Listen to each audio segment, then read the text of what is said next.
سال ثواب کیسے ہوتا؟ وہ یہ کہ ماں قبر میں چلی جائے یا باپ قبر میں چلا جائے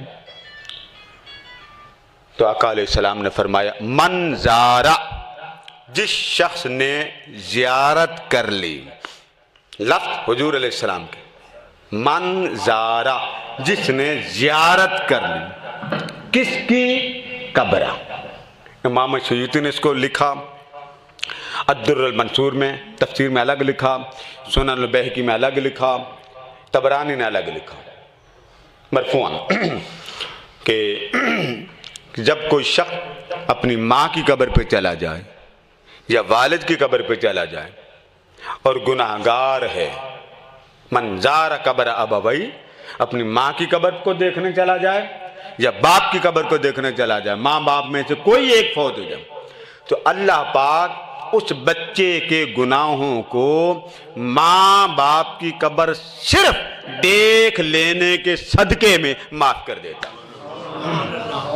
بات ختم اس بات پہ کر رہا ہوں، قبر سے فیض ہے تو فیض ملا نا، بولیے جی۔ مسلم شریف میں ہے کہ جب مومن کی قبر پہ جاؤ تو تمہاری نیکیاں زیادہ ہوں گی، جاؤ گے تو زیادہ ہوں گی۔ اور کہا جاتا جی قبر پہ جانا شرک، کوئی روایت لینی ہو حوالہ پکڑا کریں۔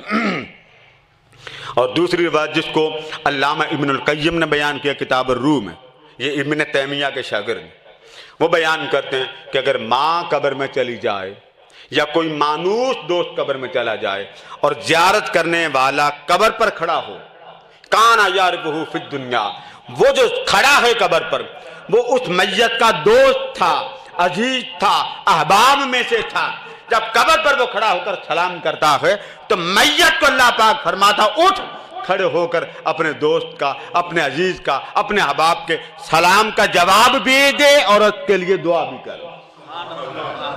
یہ فیض میت کا ہے، اور یہ فرمان کون فرما رہا ہے؟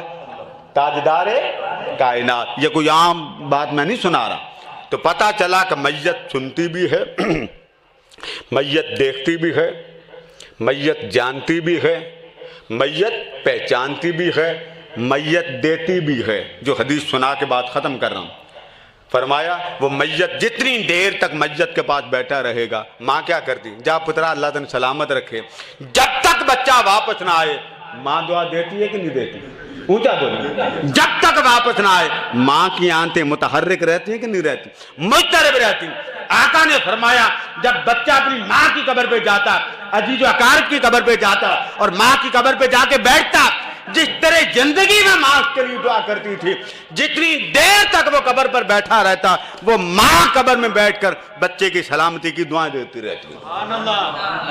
اس لیے اپنی ماں اور باپ کو کبھی قدم چوم لیا کریں، کبھی جوتا چوم لیا کریں۔ جن کے نہیں ہیں وہ کبھی مزار پہ چلے جائیں، ماں کی قبر کا بوسہ لے لیں۔ جو کہتے ہیں نا شرک ہو گیا، شرک اتنا جلدی نہیں ہوتا، وہ اللہ کا شکر ہے آپ شرک سمجھتے ہیں، آپ کا ایمان شرک سے بھی زیادہ محتاط ہے۔ آپ کو پتہ کہاں شرک ہوتا کہاں شرک نہیں ہوتا۔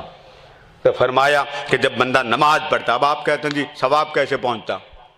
لوگ بڑی کہتے ہیں ثواب نہیں پہنچتا۔ صرف ایک ہی بات سنا کے ختم کر رہا ہوں۔ آپ جب نماز پڑھتے ہیں، اللہ اکبر، تحیات بیٹھتے ہیں یا جنازہ پڑھتے ہیں، چلے جنازے سے بات سمجھتے ہیں، یہ بات جس مرضی عالم سے پوچھیں، میں آپ کو مثال دے رہا ہوں۔ میت آپ کے سامنے، جنازہ آپ پڑھ رہے ہیں، مجھے ایمانداری سے بتائیے آپ جنازہ پڑھ رہے ہیں یا میت اپنا جنازہ پڑھ رہی ہے؟ آپ پڑھ رہے ہیں، یعنی جنازہ پڑھنے والے زندہ، جس کا پڑھا جا رہا ہے وہ میت آپ کے سامنے۔ کبھی ایسی میت دیکھی جو اٹھ کے اپنا جنازہ آپ پڑھے؟ جی اچھا، یہ بات طے ہو گئی۔ تو مطلب یہ ہوا جنازہ ہمیشہ زندہ ہی پڑھتے ہیں، مردہ نہیں۔ جہاں تک تو بات سمجھ آ گئی؟ سوال بڑا دلچسپ چھوڑ کے جا رہا ہوں۔ جب آپ جنازہ پڑھتے ہیں، آپ اس کا جنازہ پڑھتے ہیں بخشش کے لیے، ٹھیک ہے؟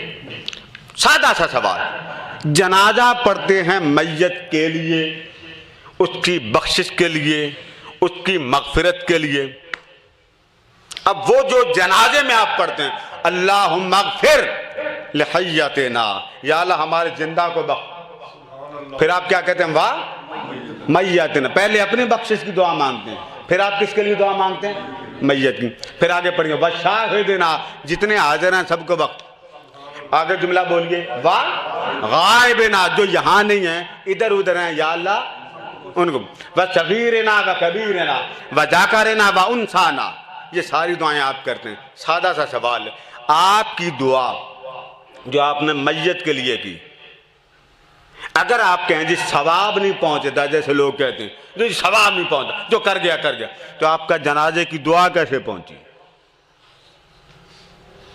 پڑھ آپ رہے ہیں، وہ مردہ اپنا جنازہ بولیے نا، کون پڑھ رہا؟ آپ پڑھ رہے ہیں، تو زندہ پڑھ رہا ہے، اس نے تو نہیں کہا بابا میں ہی اپنی دعا کرتا ہوں، جاؤ کرو کریے۔ اب بتائیے جنازہ آپ کا پڑھنا کا عمل اسے پہنچا کہ نہیں پہنچا؟ جی اس سے بڑا بھی کوئی مذاق ہوگا؟ جنازہ سارے مسئلے کے علماء پڑھاتے ہیں اور قبر میں اتار کے کہتے جی پہنچتا نہیں، تو آپ کا جنازہ کیسے پہنچ گیا؟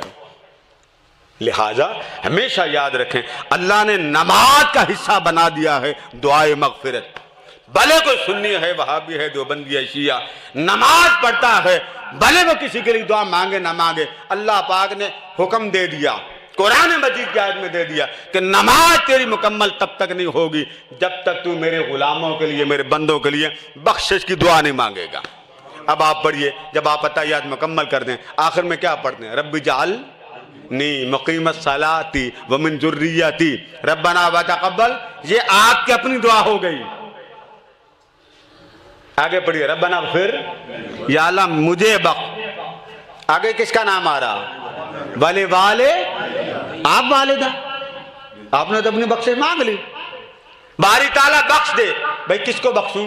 والے والدیہ، میرے ماں باپ کو بخش۔ آگے بولیے ولیل، کسی مسئلہ کو پوچھ لیں کہ آپ کہتے ہیں پہنچی تو کوئی نہیں، پہنچانا رب کا کام ہے، تو اللہ پاک نے آپ کو ایسی مور لگا دی نا، سلام ہی نہ پھیر جب تک میرے غلاموں پر تو سلام نہ پڑھے، دعا نہ کرے، بخشش بندہ ہو کر مجھ سے نہ مانگے۔